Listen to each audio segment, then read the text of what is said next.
Does anyone have any idea how many countries there are in the world? Anyone? Just a rough guess? How many countries do you think we have on Earth? Okay, I'm just gonna pick a person. Okay, I can guess around 500. So we actually have 195 countries in the world. Yeah.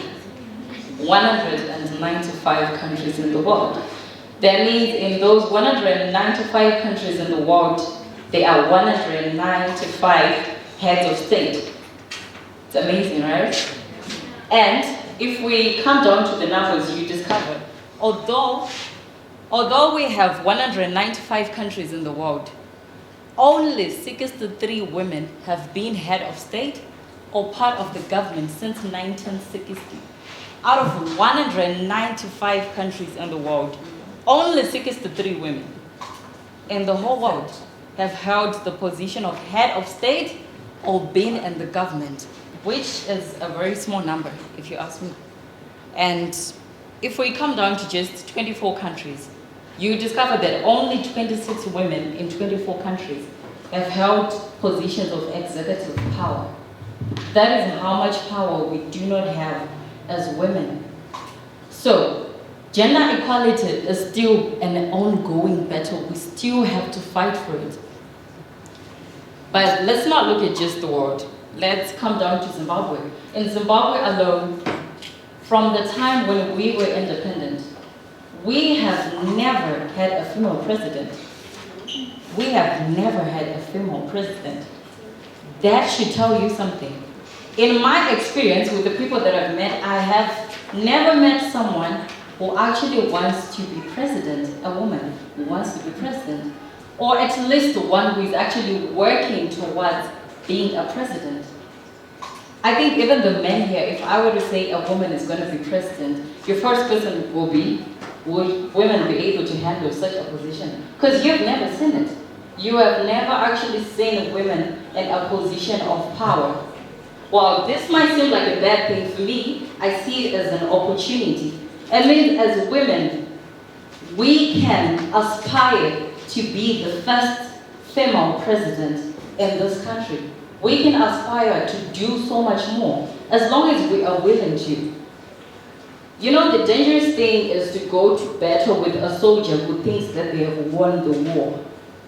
And I feel like that's what we are doing as women. We are so convinced that, now I can own a property on my own. I don't need my husband I don't need to have a husband to own a piece of land. So you think that just because you're getting the crumbs from the table, you think you're getting the whole lot, but we're not. Whenever you meet people, they'll ask you, so are you getting married? When are you getting married? When are you going to have a husband? As if all of your accomplishments don't mean anything. As long as you don't have a man, it makes it sound like whatever you've done doesn't count for anything. And even when you do have a man, they want to know, when are you going to have babies? When are they coming? I mean, why not ask me, Trishie, do you want to get married? That's the first question. Before asking me when I want to get married, do you want to have children? How is your career going? What's your life plan for the next coming years? The same way that when we are dealing with the boy child, these are the questions that we ask. You don't see a boy child who is 22 and you ask them when they're getting married. But at 23, I am told that I am too old, that I'm being too picky, that I have to settle down as soon as possible. Please pick a man. Otherwise, not going to go small house, go home somewhere out there. But think about it. At 23, when I'm supposed to be preparing to build a career, I am graduating next year. That is my major concern. You want to divert my attention so that I look for a husband. I mean, marriage is not a bad thing.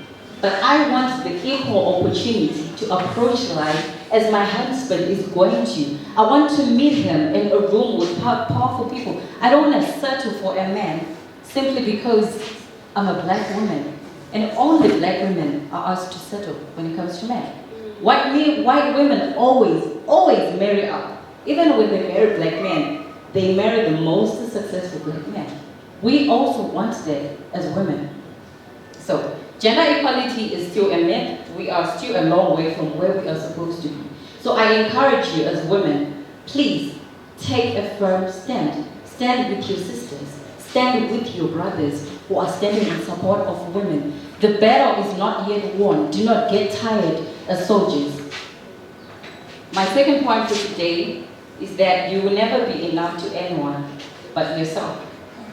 You will never be enough to anyone but yourself. As long as you are still listening to the voices of others, you will never be pretty enough, you will never be smart enough, you will never accomplish enough. You will never be that girl. But you have to start by telling yourself, you are that girl. You have to be enough for you. You have to decide what is enough and draw the line. Don't let anyone else tell you anything. Then, to my last point for today, own your life, own your body, and own your heart. This comes back to you being in charge of your life. We are way past the time when we had to depend on men for finances, depend on men for identity, depend on men to own properties. We are way beyond that. So when I say own your life, I mean stand on your feet. Do the work to become the woman that you want to be. Don't take the easy way out by trying to find someone to work for you while you just sit there. Because what happens is when you give people power over your life, then they are going to own you. But if you want to be your own woman, then you have to be willing to do the work. Own your life. Own your body. This comes back to issues that lead us into gender-based violence. You have to decide what you want for your body, what you want for your health, especially when it comes to reproductive health. You have to know how your own body works. You have to know what you want. Coming back to issues of consent. If you say no, it is a no.